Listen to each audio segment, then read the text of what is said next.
Nah, indigo itu zaman dulu namanya titisan. Sekarang bahasa kerennya indigo.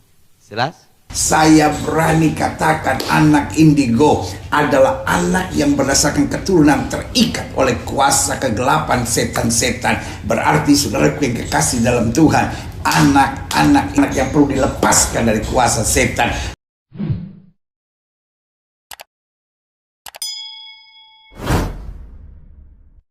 Oke.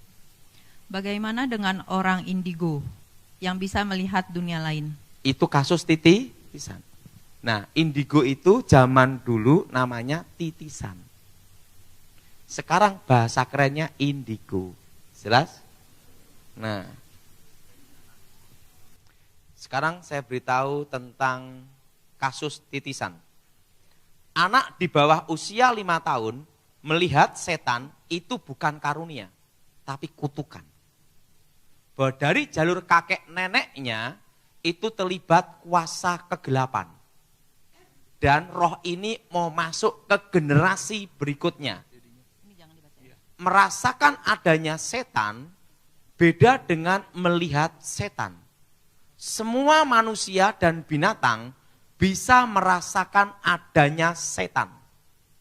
Misalnya di rumah ada setannya, kita ada di situ, perasaan kita pasti tidak enak. Ada sesuatu di rumah ini, betul? Anjing, ada setan lewat. Au! Tetapi tidak semua manusia bisa melihat setan.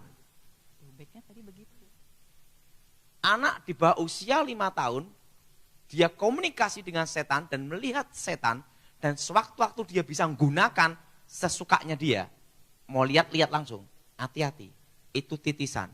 Dari kakek neneknya ada terlibat kuasa gelap, masuk ke generasi yang wajahnya yang mirip dengan mereka.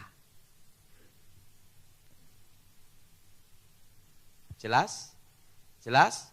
Beda dengan karunia dari Tuhan, didapat itu setelah bertobat. Itu pun tidak bisa digunakan setiap saat. Tetapi tergantung Tuhan mengendaki, baru lihat. Nah, kemampuan supranatural saya untuk melihat setan, waktu saya bertobat, itu lenyap. Tapi saat tertentu Tuhan kehendaki, lihat, tapi tidak bisa sesuka saya. Ngerti maksudnya? Waktu Tuhan kehendaki, lihat. Tapi untuk merasakan adanya setan, bisa. Karena dulu bekas temannya setan. Ngerti? Kalau merasakan adanya setan, semua manusia binatang bisa merasakan. Nah, jelas? Jelas?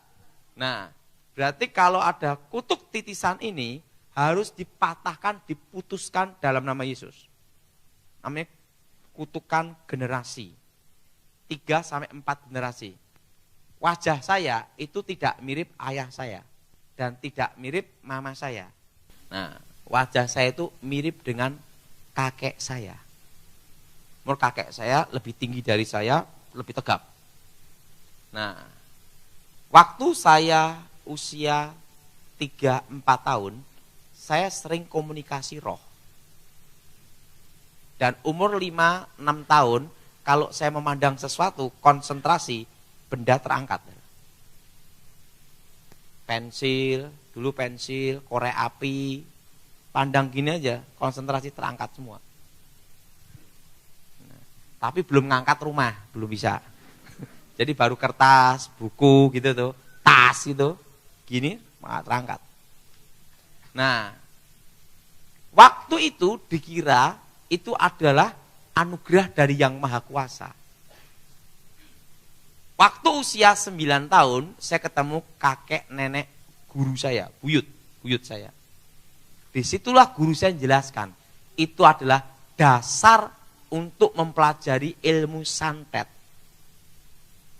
Jadi generasi dari leluhur saya, bukan arwah orang matinya, tapi kuasa gelap, roh setan dari generasi leluhur saya, masuk ke saya sejak saya lahir. Nah, setelah bertobat, hilang.